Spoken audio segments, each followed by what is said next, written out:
Irregular periods and unbearable pain. ఏం చేయమంటారు? 2 స్పూన్లు చాలు మీ సమస్యలు తొలగిపోవడానికి. లయన్ డేట్ సిరప్ ప్రతిరోజు 2 స్పూన్లు. సంధ్యా థియేటర్ ఘటనపై బన్నీ స్టేట్మెంట్ కీలకం కానుంది. నిన్న చిక్కడపల్లి పిఎస్లో 3 గంటల పాటు బన్నీ విచారణ కొనసాగింది. అల్లు అర్జున్ 3.5 గంటల విచారణలో పోలీసులు ఏం తేల్చబోతున్నారు అన్నది ఆసక్తికరంగా మారింది. ఇప్పటికే రేవతి మృతి కేసులో A11గా అల్లు అర్జున్, A12గా బన్నీ PA సంతోష్, A13గా అల్లు మేనేజర్ శరత్ బన్నీ, అలాగే A14గా అర్జున్ భద్రతా చీఫ్ రమేష్, A16గా అల్లు అర్జున్ ఫ్యాన్స్ అసోసియేషన్ ప్రతినిధిగా వినయ్ కుమార్, అలాగే A18గా మైత్రి మూవీ మేకర్స్ను చేర్చారు పోలీసులు. అయితే మరో 7 పరారీలో ఉన్నట్టు పోలీసులు చూపించారు. ఈ అంశంపై అప్డేట్స్ మా కరెస్పాండెంట్ వాసు న్యూస్ రూమ్ నుంచి ఇస్తారు. వాసు, చెప్పండి. సో అక్యూజ్డ్ లిస్ట్ పెరుగుతూ ఉంది, దాంట్లో చాలామందిని చేర్చినట్టుగా మనం చూస్తున్నాం. నిన్న విచారణలో ఏం తేల్చారు పోలీసులు? సో బయటికి తెలిసే అవకాశం లేకపోయినా ఏ దిశగా వెళ్తోంది? పుష్ప ఇంకా ఉందా అంటే ఏం చెప్తారు?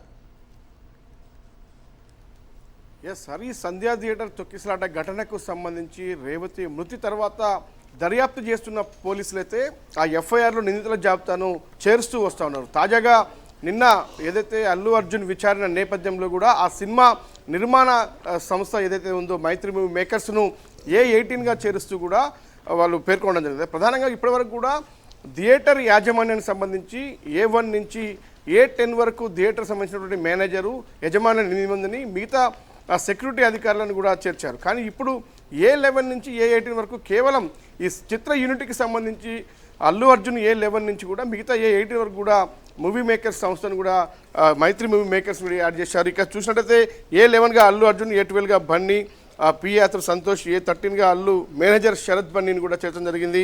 ఇక A14గా అర్జున్ ఏదైతే అల్లు అర్జున్ భద్రతా సిబ్బంది ఎవరైతే ఉన్నారో ఆయన చీఫ్గా ఉన్నటువంటి రమేష్ని చేర్చారు. ఇక A16గా అల్లు అర్జున్ ఫ్యాన్స్ అసోసియేషన్ ప్రతినిధిగా ఉన్నటువంటి వినయ్ కుమార్ని చేర్చారు. ఇక A18గా మైత్రి మూవీ మేకర్స్ అంటే కీలకంగా ఈ సినిమా నిర్మాణ రంగ సంస్థ మూవీ మేకర్స్ కూడా చేర్చడం జరిగింది.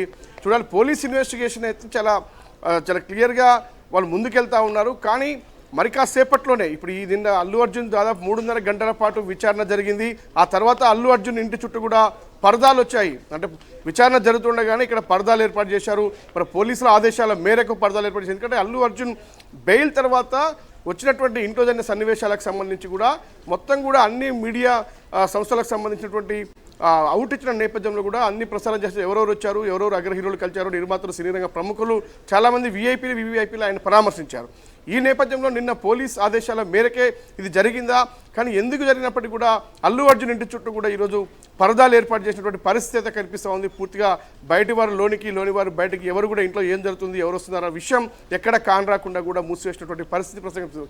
ఇక మరి కాసేపట్లో కూడా ఇప్పటిదాకా ఈ చిత్ర యూనిటీకి సంబంధించి కూడా కొంతమంది సినిమా పెద్దలు కలిశారు, కొంతమంది అల్లు అరవింద్ కూడా కలిసినటువంటి నేపథ్యం. కానీ సినిమాకు సంబంధించి ప్రత్యేకంగా ఎవరైతే సుకుమార్ ఉన్నారో డైరెక్టర్తో పాటు నిర్మాణ రంగ సంస్థకు సంబంధించినటువంటి వాళ్ళపైన పెద్ద ఎత్తున విమర్శలు వస్తూ ఉన్నాయి. అల్లు అర్జున్ పైన విమర్శలు వస్తున్న నేపథ్యంలో మరి కాసేపట్లో సుకుమార్తో పాటు అల్లు అరవింద్ మరొకసారి హాస్పిటల్లో చికిత్స పొందుతున్నటువంటి శ్రీతేజ్ను పరామర్శించడానికి వెళ్తా ఉన్నారు. నిన్ననే వెంటిలేషన్ తొలగించారు. అతని ఆరోగ్యం మెరుగుపడుతున్నటువంటి వార్త కొంత సంతోషకరమైనప్పటికీ ఇప్పటికే చూసాం ప్రభుత్వం నుంచి కోమటిరెడ్డి వెంకటరెడ్డి 25 లక్షల చెక్ అందజేశారు. మరోపక్క 50 లక్షల రూపాయలకు సంబంధించినటువంటి చెక్ ఆయనకు అందినటువంటి పరిస్థితి కనిపిస్తుంది. ఇక పూర్తిగా కూడా ఇప్పుడు సుకుమార్ నేరుగా వెళ్తున్న నేపథ్యంలో కూడా వాళ్ళు కూడా ఇప్పుడు డబ్బులు అనౌన్స్ చేసే అవకాశం ఉంది. కానీ ఒక వ్యక్తి ప్రాణాలు కోల్పోయిన నేపథ్యానికి సంబంధించి దాదాపుగా జరిగినటువంటి ఈ యొక్క పరిణామాలన్నింటినీ కూడా సరిదిద్దే పనిలో ప్రస్తుతం చిత్ర యూనిట్తో పాటు అల్లు అర్జున్ కుటుంబం ముందుకు ఒక అడుగేసినట్టుగా మనకు సమాచారం అంతా ఉంది. దాదాపుగా సమస్యను సమసిపోయే విధంగా పరిష్కార మార్గం దిశగా వెళ్తున్నట్టుగా తెలుస్తుంది. ఎందుకంటే ఇప్పటికే బెయిల్ పైన ఉన్నటువంటి అల్లు అర్జున్ తిరిగి ఒకవేళ పోలీసులు బెయిల్ రద్దు చేయాలని కోరితే మళ్ళీ జైలుకి వెళ్లాల్సిన పరిస్థితి ఉంటుంది. కాబట్టి అలా వెళ్లకుండా దాదాపుగా అంటే ఏదైతే జరిగిన తప్పిదాన్ని పూర్తిగా కూడా వీడియో రూపంలో ఆయనకు చూపించారు. ఈయన కూడా కళ్ళు చెమర్చినటువంటి పరిస్థితి, జరిగినటువంటి సంఘటన మొత్తానికి కూడా ఒకరు ప్రాణాలు కోల్పోయి మరొకరు ఆసుపత్రిలో చికిత్స పొందుతున్న నేపథ్యంలో కూడా నిన్నైతే జరిగిన దానికైతే సంబంధించి కూడా పూర్తిగా ఆయన వివరించినటువంటి పరిస్థితి అయితే కనిపిస్తోంది. ఆ పోలీసులు అడిగిన ప్రతి ప్రశ్నకు కూడా ఆయన సావధానంగా సమాచారం ఇచ్చాడు, సమాధానం చెప్పాడు అన్న అంశానికి సంబంధించి కూడా ఆధారాలు ముందుంచి విచారించిన నేపథ్యంలో ప్రస్తుతం ఆయన స్టేట్మెంట్ కీలకంగా అవుతుంది. చూడాలి పోలీసులు ఎలా ముందుకెళ్తారని చూడాల్సింది. ఇక దిల్ రాజు కూడా ప్రస్తుతం ఈ కేసులో ఇన్వాల్వ్ నిన్న మాట్లాడిన నేపథ్యం నేపథ్యం మన ఆసుపత్రి కూడా వెళ్ళినట్టు పరిస్థితి. ఇది Okay, మొత్తం మీద okay, వాసు. మొత్తం పోలీసుల విచారణ అయితే చాలా క్లియర్ గా ముందుకెళ్తా ఉన్నారు. ఇప్పటికే అందరినీ కూడా అక్యూజ్డ్ వరుసగా చేర్చుకుంటూ పోతున్న పరిస్థితి కనిపిస్తా ఉంది.